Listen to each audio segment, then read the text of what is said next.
साथ संगत जी प्यार से कहना धन निरंकार जी कि कैसे एक मनुष्य अगर आया है तो अकेला ही आया है और अपनी मृत्यु के बाद भी इस निरंकार में जाने के समय भी अकेला है। तो बस ये जो बीच का पैच ज़िंदगी है इसमें रिश्तेदार मिल जाते हैं, दोस्त मिल जाते हैं, तो वो एक साथ जब लगता है कि है किसी का तो फिर वो भय मन में भी आता है कि अब अगर ये साथ छूट गया तो फिर मन में डर आ रहा है। पर साथ ही अगर हम इसको इस तरह देखें कि मन में ये बात आनी कि सबका साथ है,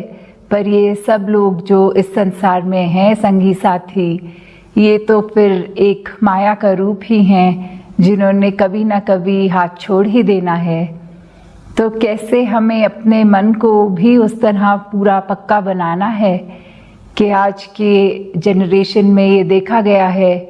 कि मोनोफोबिया टर्म भी बहुत आ रही है कि अकेले रहने का डर,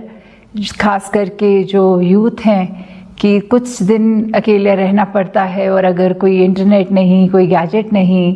तो वो बहुत ही अपने आप को बेचैन फील करते हैं। और साथ ही एक वो जो टर्म है FOMO, fear of missing out, कि कैसे लगता है कि हमारी लाइफ के अलावा हर एक के लाइफ में इतना इंटरेस्टिंग कुछ हो रहा है। लगता है ओ कोई नए आर्टिस्ट ने कोई गाना निकाला, मैंने अभी तक नहीं देखा, उसके इतने व्यूज़ हो गए हैं, तो मन की बेचैनी आनी। या कोई नई मूवी आ रही है, उसका ट्रेलर निकल गया है, मेरे सब दोस्तों ने देख लिया है।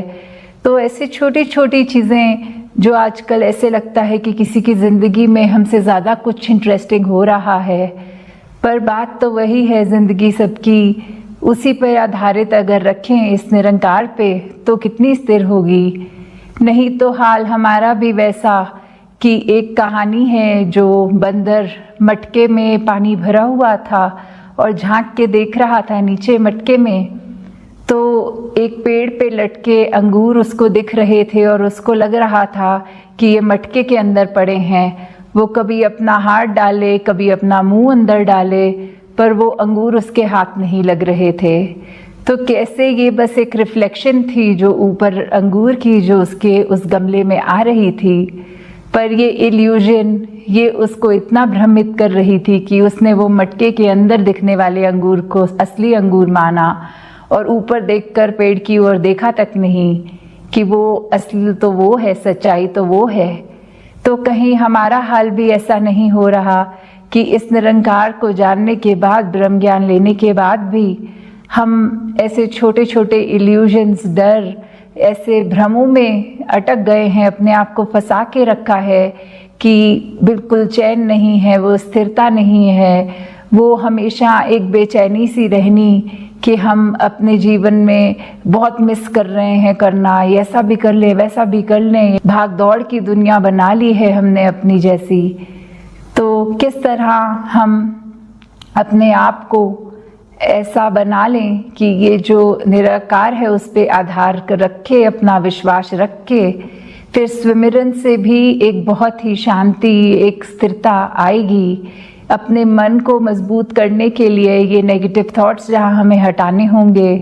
एक पॉजिटिविटी लानी होगी। और जो सबसे बड़ी बात कि ऐसे हमें अपने लाइफ में एक कंटेंटमेंट की बात रखनी कि ये ना लगे कि जो है वो अधूरा मिला है, क्योंकि जब ये निराकार पूरा है, इसने हमारी जीवन में हमको सब कुछ पूरा ही दिया है जो हमारे हिस्से का है, जो हमारे लिए उचित है।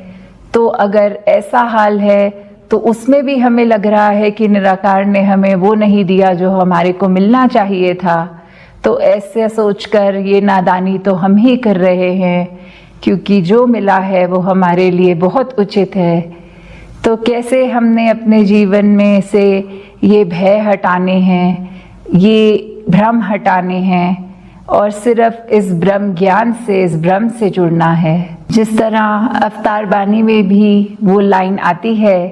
कि सुख दुनिया दे परछावे ने जेकर प्रीता पाएगा, ढल गए परछावे जिस दम रोएगा कुरलाएगा।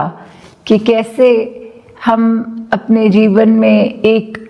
परछाई को ही सच्चाई मान लेते हैं, वो बंदर वाली अवस्था हमारी हो जाती है कि जो क्षण भंगुर है, जो हिलने वाली चीज स्थिर नहीं, वो ही अगर अपने आप में उसको एक स्ट्रॉन्ग ग्रिप लेना चाहेंगे तो उसने तो अपनी जगह से हिल ही जाना है। और उसके बेस पे अगर हम अपने आप को एक बैलेंस बनाने के लिए सोच रहे हैं तो फिर जाहिर सी बात है कि हमने भी डगमगाना ही है।